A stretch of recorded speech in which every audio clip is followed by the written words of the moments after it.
In 1810, at number 9 Pleasant Row, Newcastle upon Tyne, William George Armstrong was born, son of a corn merchant and mayor of that city. An early tap on the head led to his family noting that William has water on the brain.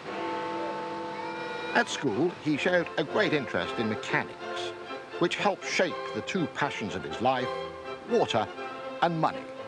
The latter he pursued by training as a solicitor, and the former he dabbled in at every opportunity. 1835 marked the great turning point of his career.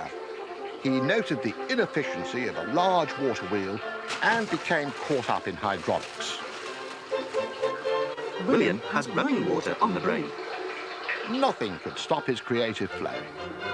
Whilst few remember Armstrong's hydraulic marriage carriage or Armstrong's hydro-mechanic coal truck, he did finally achieve success. A flash of inspiration led to the first machine in the world to generate electricity from steam. The Royal Society was so struck that they made him a member. William has hot water on the brain.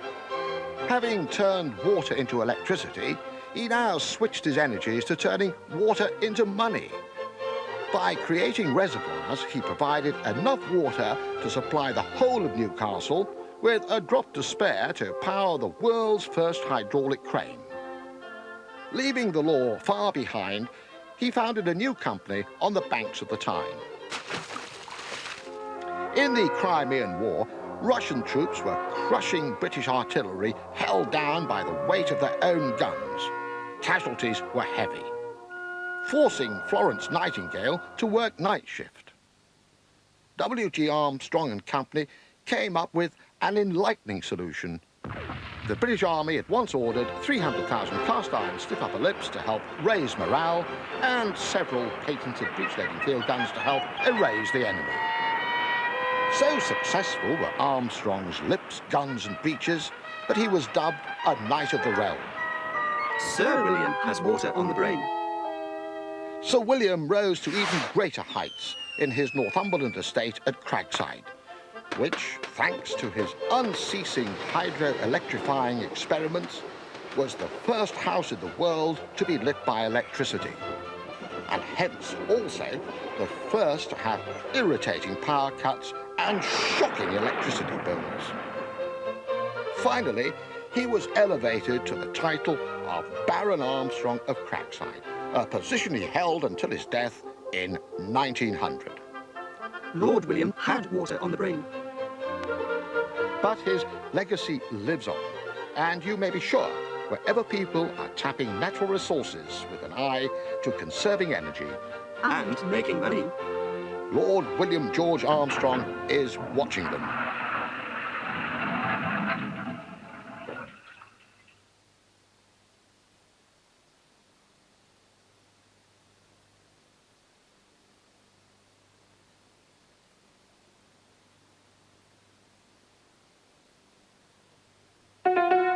In 1828, at Pallion Hall, Sunderland, Joseph Wilson Swan was born. The Swan parents bristled with indignation at the hair-raising exploits of their young cygnet. Later, brushes with static electricity led him to take up an apprenticeship at the local chemist, creating salve for his perpetually singed fingers and large quantities of Swan's patented hair restorer. But it was in the science of photography that Swan developed his first major discovery. At that time, photographers required a tent, bulky tripod, and large bottles of corrosive chemicals. The final glass plate tended to fade, hence most Victorian portraits ended up a blurred mass of top hats, lace collars, and pocket watches. Swan's invention of the dry plate method sharpened up the whole process. George Eastman snapped up the idea, founded Kodak, and went on to fame and fortune. Brushing aside the chance of fame or fortune, Joseph concentrated on helping his fellow creatures by inventing Swan's patented photographic paper using bromide as a base, replacing that coated with egg white. This not only made printing from negatives much easier, but also saved hens the labour of laying 60,000 eggs a day. Outside the dark confines of the chicken coop, it was in the field of electricity that Swan was to make his next momentous breakthrough. After sketching various ideas for carbon filaments, he surrounded his chosen shape with a glass bulb, pumped out all the air, then swanned along to the Philosophical Society of Newcastle upon Tyne to demonstrate the world's first electric light bulb. The bulb sprouted many offshoots. The first house to be lit up was Cragside in Northumberland, the first shop, Swan & Morgan, and Swan's bulbs down Moseley Street meant Newcastle's nightlife was truly switched on. In the light of this success, Joseph formed the Swan Electric Light Company. Thomas Edison at once persuaded him to form a joint partnership and went on to take all the credit. In 1881, they set up a lamp factory based in a building previously used as a tannery. Swan now added the gratitude of cattle to the existing thanks of the Battery hens. Uplifted by this bovine support, the family's ingenuity flourished. Mrs. Swan found that the synthetic filament invented by her husband made delightful doilies. Future synthetic textile producers would go on to produce nylon, etc., and make a fortune. Joseph's swan song was the invention of the electric safety lamp for miners. Basking in the glow of its proceeds, he did finally find a modest fortune before his death in 1914, and his fame lives on. You may be sure that whenever anyone switches on a light bulb or is stuck at the lights of the Swan House roundabout in Newcastle upon Tyne, that Sir Joseph Wilson Swan is watching them.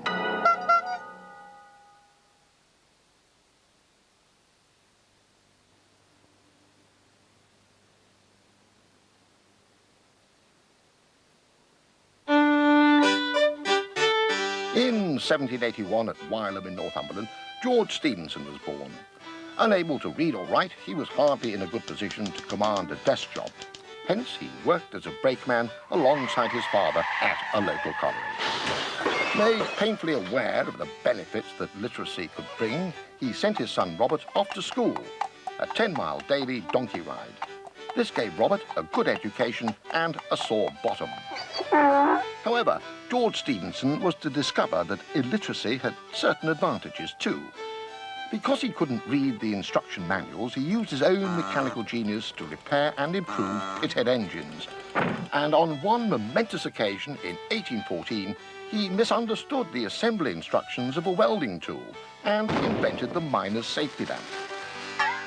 Failing to enter his discovery in a national competition, because he couldn't read the advertisement, the more literate Sir Humphrey Davy scooped the £1,000 prize. But his fellow miners were loyal to George Stephenson, and all those who used his lamp were known as Geordies, which is just as well. Otherwise, the people of the North East would now be known as Humphreys. Inspired by this moving support, Geordie Stephenson now took off all the brakes and went full steam ahead to find a way to make engines travel at speed, much to the relief of Britain's pit ponies and thousands of delayed commuters. In 1825, George Stephenson finally completed the first passenger service in the world, running between Stockton and Darlington at a heart-stopping 8 miles per hour. And even faster speeds were to follow. Making waste steam escape through narrow pipes by way of a chimney, he shot off like a rocket at the astonishing rate of nearly 30 miles per hour, flying past all opposition to win the Rainhill trials and establish the age of steam. Robert, who had been digging for gold in South America, galloped back home as fast as his donkey would allow, before his father invented absolutely everything, and in a somewhat breathless but articulate manner, addressed the still delayed commuters thus: "It seems as though we have realized in our generation the fabled powers of the magician's wand. Hills have been cut down and valleys filled up. If mountains stood in the way, tunnels of unexampled magnitude have pierced them through." So impressed were Oxford University with his literary powers that they awarded him an honorary degree, and he went on to pioneer large bridges and even larger cigars. George went on to tackle the technicalities of market gardening and died peacefully in 1848. But his memory lives on, and whenever anyone ignores instructions and builds up a good head of steam, you may be sure that George Stephenson is watching them.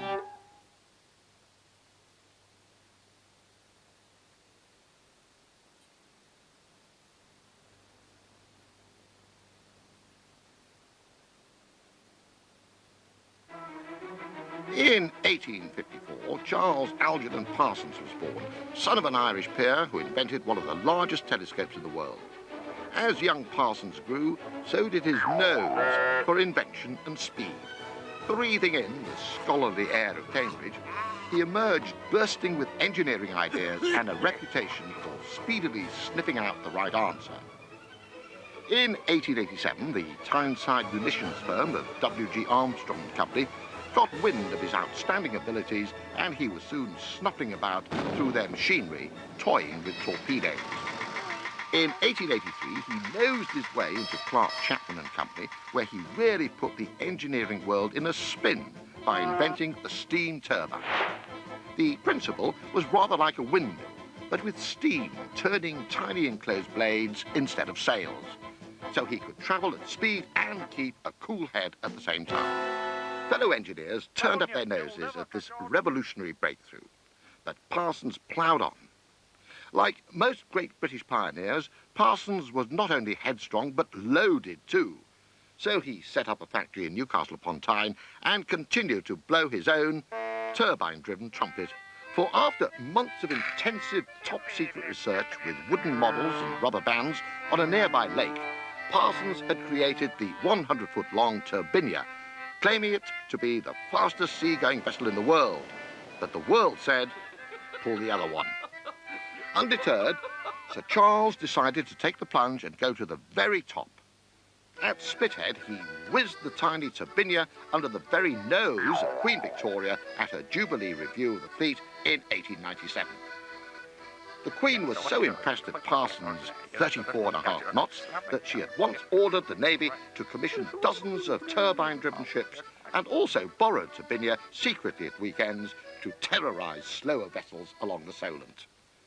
Cocking a snook at Armstrong's and Clark Chapman's, Parsons steamed on to great heights, building turbines for such giant ships as the Mauretania, which beat all opposition by a nose and held the coveted blue ribbon for the fastest Atlantic crossing for 23 years.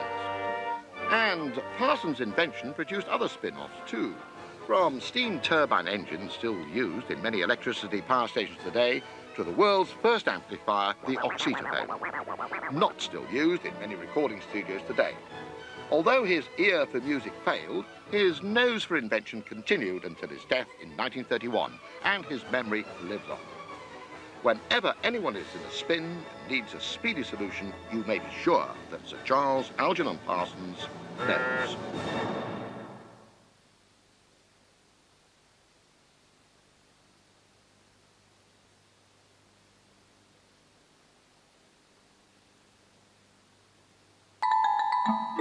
In 1882, in South Shields, at the mouth of the River Tyne, Charles Mark Palmer was born, the son of a sea captain who surrounded the lad with an iron discipline. Right, follow me, Not only was he put on his mettle by a tough northern education, he was also shipped to Marseille and chained to a desk to learn French, a skill which would prove to be of absolutely no use to him in later life. Chuffing back up north on the Iron Road, or chemin de fer, as he had rather pointlessly learned to call it, Palmer joined a firm of coal owners on the Tyne. But his railway journey had fired his imagination. If a train could send him from London to Newcastle in record time, then surely it could take coal back down again just as quickly. This concept was not popular with first-class rail travellers, however. So Charles took a brisk scrub down and, eureka, emerged with a sparkling new idea. Why not put the steam engines from iron railways into iron ships? That way, coal could be transported at speed and commuters wouldn't get coal dust in their coffee. builders of wooden boats thought his idea of ships made of iron was ridiculous and tried to pull him down by saying that an iron hull would never float. Firstly, it would rust, and secondly, it would sink to the bottom under its own weight. Undeterred, Charles took the plunge and, with his brother George, set up Palmer's Yard at Jarrow in 1852, where they planned and built the first iron ship in the world, or bateau de fer, as Palmer preferred to call it, although no one knew what he was talking about. The world watched riveted as the metallic hulk clanked down the slipway. Photographers eagerly awaited the predicted catastrophe, and all emergency services stood by. The Northumberland neither rusted nor sank, but simply floated. So everyone now speculated on whether iron hulls would disorientate the ship's magnetic compass and make vessels go round in circles. No chance. The first iron collier in the world shot straight from Newcastle to London without getting lost once, apart from a brief hold-up on the M25, in a mere 48 hours, in contrast to the 6 weeks normally taken by sailing ships. Although his competitors had lost the race, they ironically discovered they'd gained a new way of making money and manfully put the full weight of their support behind Palmer, who now pressed on with renewed energy, so much so that it was said that Palmer builds colliers by the mile and cuts them off into the required length. In recognition of the fact he'd worn armour all his life, he was knighted in 1886. His last pioneering act was to turn base metal into gold when he died a very wealthy man in 1907. Although his other ambition, to found a small French-speaking community in Jarrow, never quite made it, his memory lives on. Whenever anyone presses on and irons out a weighty problem, you may be sure that Sir Charles Mark Palmer has his eye on them.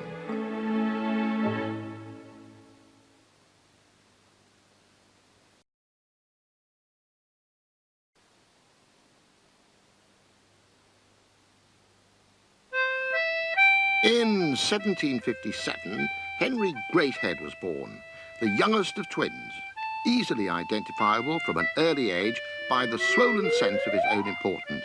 Truly a great head sat on those young shoulders.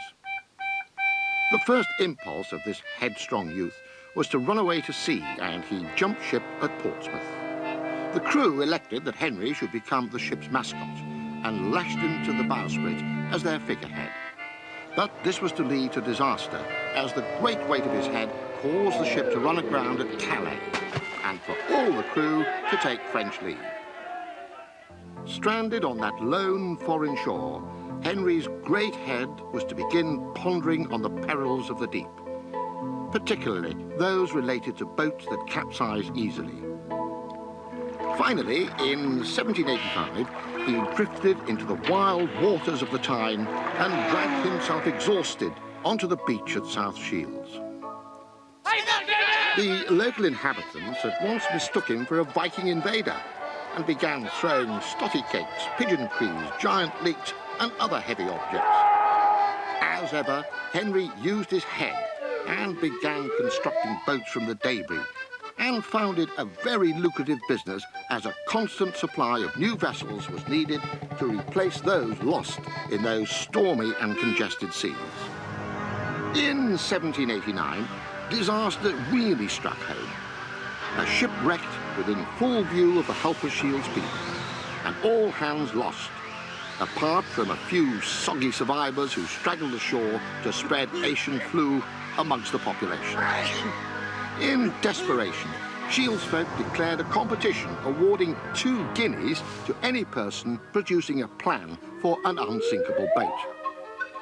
Greathead entered a great idea, which William Woodhave, a local inventor, would have was his, and he had a painting and a monument to prove it. But Henry threw his weight about as ever and went on to enlarge Woodhave's model into a great big boat called the Original, to scotch all rumours to the contrary. In 1798, 24 tough-time pilots leapt aboard, plied the great oars and perfected the first lifeboat rescue in history, even though the survivors claimed they were waving and not drowning. Buoyed up by this heart-warming and hand-blistering event, Greathead proclaimed his own importance to all, and in 1802 successfully applied to Parliament for a petition of invention for his great brainchild. Now, ports all around the country were buying Greathead lifeboats. Even though Willie still would have it, the idea was his, and Greathead went on to make a great pile of boats and money.